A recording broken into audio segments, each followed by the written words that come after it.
The year is 200, and in this year, we find ourselves on an opportunistic little island full of kingdoms and life. Many of these city-states, these empires, these hegemonies, these dynasties are all living in peace. The biggest of them is the kingdom of Kagobia. But upon this massive land, we find a kingdom that has enclosed itself called Viltrulia. And Viltrulia is a very special kingdom, as if you look around, you'll find a few different species of humans. You'll find your classic Homo sapiens, which are by all means very normal humans. On some of the islands, you may find slightly different versions of humans. Up north, there's another version too, but to almost all degrees, these are what you would consider a modern day human to be. But then you look back into the kingdom of Viltrulia, and you find a new subspecies of human called the Viltrilla sapiens, and these people are powerful. Just looking at their subspecies alone, they have a very advanced brain, they have a powerful mind, they have extremely talented abilities and strengths, they have several talents including the gift of blood to heal, the gift of harmony to cure illness, and the gift of life to help bring more people into this world. They have no need to sleep, and they reproduce quite quickly.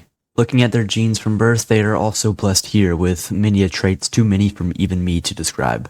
They are giant, they're huge, they're physical, they're fast, they're healthy, they're good looking, they're skillful, and they're experienced even straight out of the womb. Even looking at their genetic sequence, they're fast, they're powerful, they strike quickly, they're long livers, they're huge, the list goes on. The only thing holding these people back is their limits, whether it be by God, whether it be by fate, whether it be by some other form of divinity. Their population is only limited to around 500 members, but still, they're quite powerful. If we look into this kingdom, we see giant people. Even your average citizen not part of the army has well over 2,000 health and an expected lifespan of over 700 years. However, while we know the Viltrulians are very smart and talented, they keep themselves enclosed in their own little kingdom, with an iron gate separating them from the rest of the world. But why did they choose to do this? Because they know something is brewing. Far off in the southeast part of the world, the zombie virus is brewing. Looking at any casual citizen, they appear to have been infected with some sort of zombie disease. The zombie disease spread across the world in a matter of years. And eventually, based on how powerful the zombies alone will be, there's no doubt that it will come down thousands of zombies versus the Viltrulians. And that was a pretty snazzy intro, don't you think? I didn't want to make this a whole story video, but obviously, as you can tell, we're starting this off awesome. So, we now see our world here, and almost every single person in it is infected with the zombie virus, except for the Viltrulians, which, as a matter of fact, I forgot to mention this, but one of their inherited traits is that they are completely resistant to disease and illnesses from birth, which is a very beneficial thing to them, I think. Regardless, I don't think that alone will be enough to overcome the zombie invasion that's about to persist, but we'll see. But obviously first, before we can see our overpowered humans fight the zombies, we need some zombies. So, I'm going to do a little time lapse here, and we're going to watch as this world begins crumbling.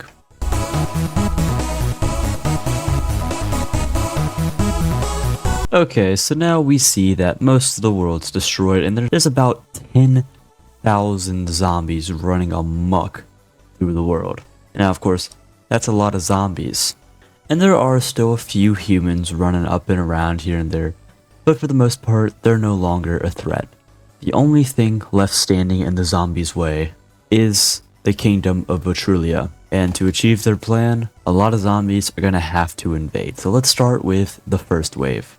We are going to lower their gates, and we are going to take our magnet and swoop up a bunch of these zombies, probably a couple thousand of them I would say, and just put them at the gate. Acting like they were leading there from the start, we're going to slow down speed to just double, and we're going to see if the humans can defeat them. Jeez, there's probably about 3,000 zombies here, I would say. But alas, the fighting commenced. And all of the army is charging in. And the zombies are really just too slow to do much of anything at all. A few humans are falling, actually quite a few. But for the most part, it looks like the zombies have no chance of winning this wave, not at all. So I say we run this again, but how about this time we make these zombies just a little bit more powerful? I say we don't add any strength to the zombies, but we make them a lot faster and make them attack quicker too. And then we'll send them in the battle and see what they do. Alright, so here's what they have. I gave them 6 speed and scattered about another 6 attack speed as well. And then we're going to grab our magnet and just shove them back into the field of battle and see if they can win this time. It's a lot of zombies here, and let's see what the turnout is here. The zombies are been moving, they're quite a bit faster this time. Fighting the army, my game is only on 3 times speed and it's lagging like crazy. And they're charging the battle, they're getting a lot more hits in. But once again, the zombie army is just getting mowed down. Wow. These humans are really powerful. Well, I guess that means if these humans are so powerful, we're gonna have to turn this into a full-on brawl. Didn't even stand a chance. Okay. So let's give it a step up now. Alright, so we're going to take about 10,000 zombies here, and we are going to change their subspecies heavily. First off, we're going to give them some more strength. I think that would be useful. And now I say we give them some genes that could possibly even rival the humans. So I'm going to give them 6 things of health, 3 things of damage, 3 speed, a little bit of armor, and the rest on attack speed. If the humans can defeat this, I think that they are truly our winners. So we got all of our zombies right here, all freshly blagging my game, and we are going to just shove them in the battle here. Just like we did last time, we're going to take them all. We're taking every zombie in the world this time. Okay, we're taking every zombie in the world. This is it. This is the last fight. I'm taking my magnet on across every single thing in the world right here. And this is our last fight, and look how many little icons are here. Jeez, we're going down to 1 times speed. We're going to unpause, and can the humans defeat this? They have a few advantages like bows, maybe stronger weapons, but I mean, these zombies are powerful now. They have a couple hundred HP each, but is that enough to rival the humans? Looking at mobs down here in the bottom right, the number of zombies is already plummeting, while we can look at the world population, which is humans. It's pretty much staying the same. Nothing's changing about it. The zombies looks like they have teamed up on specific humans, but in just, wow. The zombies are so powerful too, and their numbers are just plummeting. Maybe they'll reach a certain breakpoint, but I'm trying to look at some of these humans here. Not even a scratch on them. This is absurd. These humans are more powerful than I thought. We're just speed up time here and just look at the bottom right. The zombies are falling, while the humans are just steadfast. No change at all. You're looking around, everyone. Wow. And well, I tried to make it more interesting because I think I made the humans a bit too overpowered here. But as time rolls on, humans have most certainly won. And it's now at this point, it's not even close. Looking at mobs, after literally 10,000 zombies, there's now 100 zombies left. But can the humans reconquer the world? That's the new question here.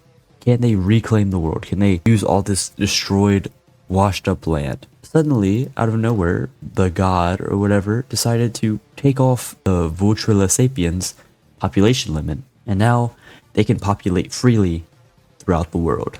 So let's do a little time lapse of the kingdom of Vulia and its neighbor countries reconquering the world.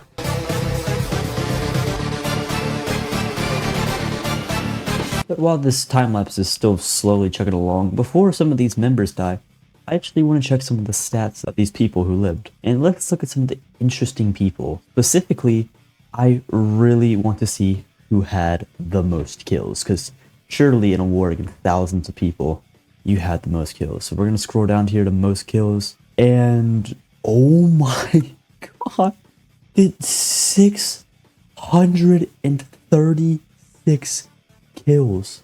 I believe that might set a war record for most ever. Now, of course, I'm sure some of you have had people with 20 million, but 636? Are you kidding me? And let's look at their weapon. This spear alone had 635 of the kills. This legend is, I'm gonna rename this person to Svetaminka the Legend. Wow, that's insane. And let's look at some other numbers here. She's all around the place. She's the most known, which, you know, would hope so. She's the highest level. She's not the oldest, as there's actually still a few original people around here. She's also the richest. Surprisingly, though, she is not the most powerful. This dude, literally just named Devin, which is like a normal human name, is the most strongest with only 19 kills. So, he's still a lot of kills, but in comparison to our legend over here, not that many.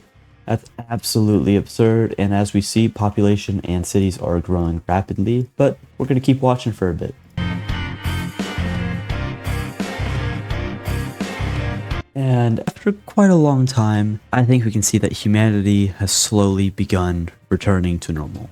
In total, 58,000 people had died throughout the course of this world, which had only lasted 300 years. About half of those were natural, however, 26,000 were from the Great Plague, but humanity had returned. And thanks to the Vulians sapiens, they had been able to not only clear the zombie threat, but reclaim the entire world, which even included one of the islands where it all began. I hope you guys enjoyed this video. It might be a bit shorter than usual, and it kind of went off the rails there for a second with the zombies.